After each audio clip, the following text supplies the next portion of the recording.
Hello Internet, and today's video is going to be another one of those book opinions, those videos in which I tell you my opinion on a book, and today's book is going to be Under a Painted Sky by Stacy Lee. This is a historical fiction.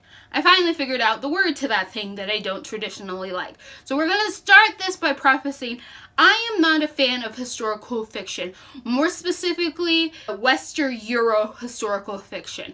I love Tiger's Daughter, that takes place in an Eastern Asian historical fiction place, and I totally love that. But I seem to have a problem with Western Euro historical fiction simply because I don't like the sexism and racism that kind of comes along with that when authors want to have a realistic depiction, and it just bothers me because I'm not so much against seeing those things in my books. I'm perfectly okay with seeing those things in my book and having those things addressed in the use of text and in my books, but when it comes to historical fiction, it just makes me feel really sad and mad because that future, that world, those characters have no hope of having a better world, because when you're dealing with racism and it's taking place in the 1800s, you know that doesn't go away and it's still happening even today. Like, you know, there's absolutely no real hope that these people are going to have a better life in their lifetime, right? So it's a lot harder for me to kind of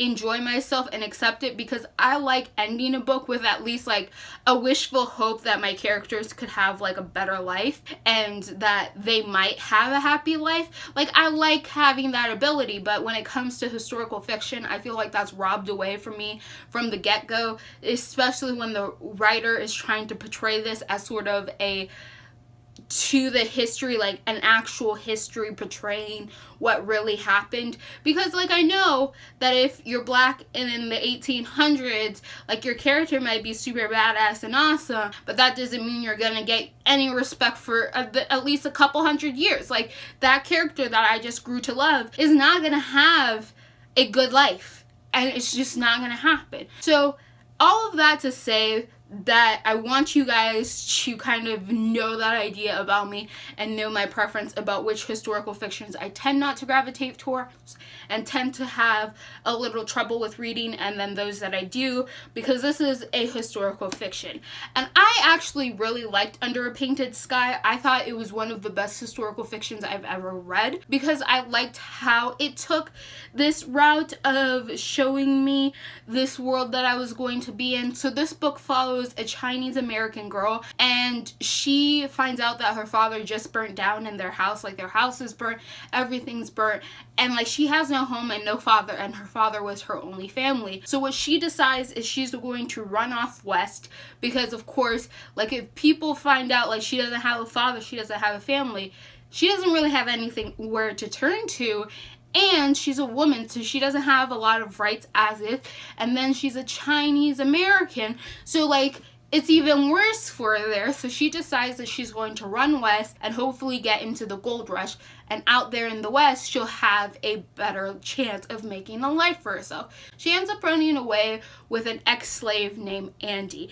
Andy is trying to run away from slavery, and so she joins up with our main character, and they run off west together dressed as boys. They end up coming across a band of 3 cowboys. 2 of them are brothers, I believe. They're white guys. I don't much like, they're just like your standard pioneer American guys, and then one is a Mexican American, right? And these are a little band of cowboys. They're all really good friends, and they come across Andy and Sam. I think her name's Sam. Yeah, Andy and Sam.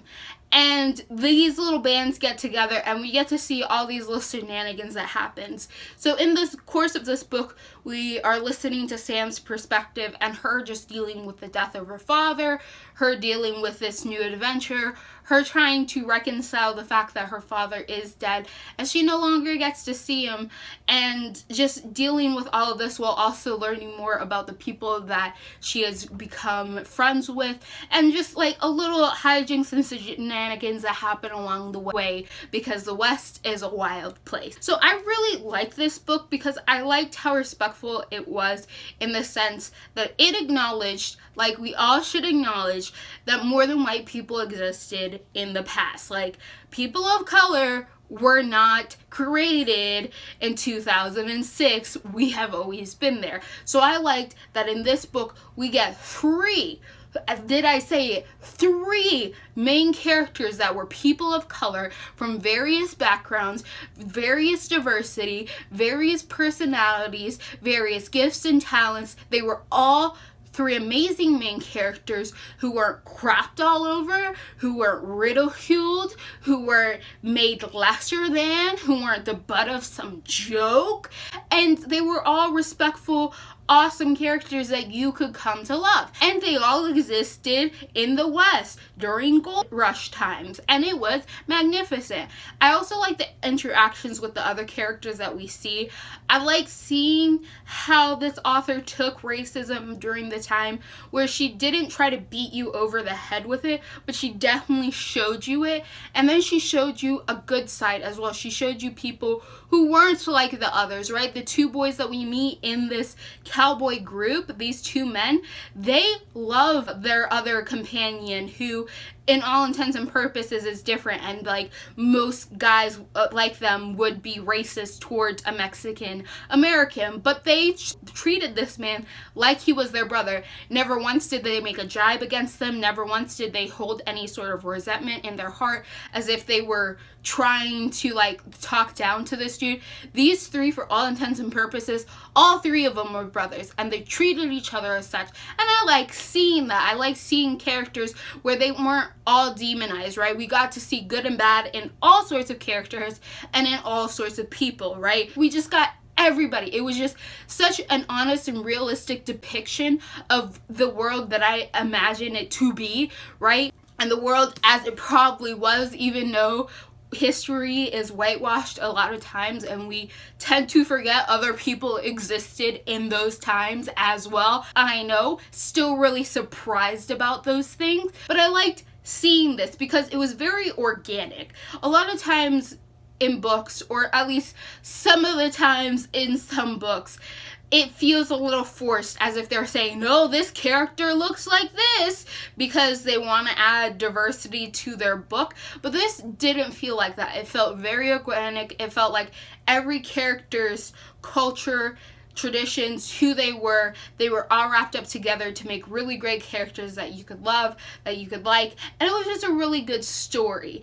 I did like the one thing that I was kind of like, oh, that's a little odd in this book is some of like the shenanigans that happen to make this book sort of more exciting and adventurous are a little weird. Like you're like thinking, why would that ever happen to a person? And look, I didn't live in 1849 in America traveling west to search for gold, but some of the things that happen to these people on such a consistent basis, I just think, how could this all happen to one group of people? You guys must be so unlucky, because like, how could this possibly happen to just the same group of people all the time? And it's just like, I felt like I had to suspend my disbelief sometimes for some of the things. Like, they were all pretty realistic. Like, I could imagine someone going through maybe these trials and tribulations, but just the type of trials and tribulations and how often they happened and the order and all of that, I was just like, man, you got a way exciting. Like, how did this happen to you? Overall, I think it's a really good book. I would say this is a historical fiction that I find